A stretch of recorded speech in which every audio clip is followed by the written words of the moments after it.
మన మాస్ మహారాజా ఇంత పెద్ద సినిమా హాల్ కట్టాడంటే అస్సలు నమ్మలేకపోయాను. ఒకసారి మీరే చూడండి. ఒక నెల టికెట్ తీసుకునే కాడి నుంచి ఈ రోజు అయితే ఒక సినిమా హాలే కట్టేశారు మన మాస్ మహారాజా గారు. చాలా అంటే చాలా హ్యాపీగా ఉంది. ఇంకా మా అన్న అయితే మాస్ మహారాజాకి బీభత్సమైన ఫ్యాను. వచ్చిన కాడి నుంచి ఒకటే మాట, ఇదంతా. ఇంకా హాల్ గురించి చెప్పాలంటే ఒక్క మాటలో ఒక సామాన్యుడిగా వచ్చేసి ఈ రోజు అయితే ఒక పెద్ద హీరోగా ఒక సినిమా హాల్ నే కట్టించాడంటే అసలు నెక్స్ట్ లెవెల్ లో ఉంటది మన మాస్ మహారాజా గురించి. ఇంకా మావాడు వచ్చేసరికి ఎంత పెద్ద ఫ్యాన్ అంటే రవితేజకి పిచ్చి పిచ్చి ఫ్యాను. అసలు నెక్స్ట్ లెవెల్ లో అయితే సినిమా వచ్చిన కాడి నుంచి నేను చూస్తే ART మూవీస్ లోనే సినిమా చూడాలని చెప్పేసి పట్టుబడ్డాడు. సినిమా చూడటం కానీ హాల్ మొత్తం మావాడిది అయిపోయింది. ఇదంతా మందే అంటున్నాడు ప్రతిసారి.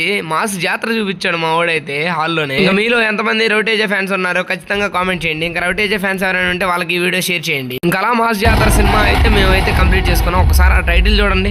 ఇంకా సినిమా ఎలా ఉందని బయట వీళ్ళని అడిగితే వీళ్ళు చూడండి ఒకటే ఎక్స్ప్రెషన్. ఇంకా సినిమా అయిపోయిన తర్వాత మేము ఎక్కడెక్కడ తిరిగామో నెక్స్ట్ వీడియో అయితే పోస్ట్ చేస్తాను. ఆ వీడియో కావాలంటే పార్ట్ 2 అని ఖచ్చితంగా కామెంట్ అయితే చేయండి.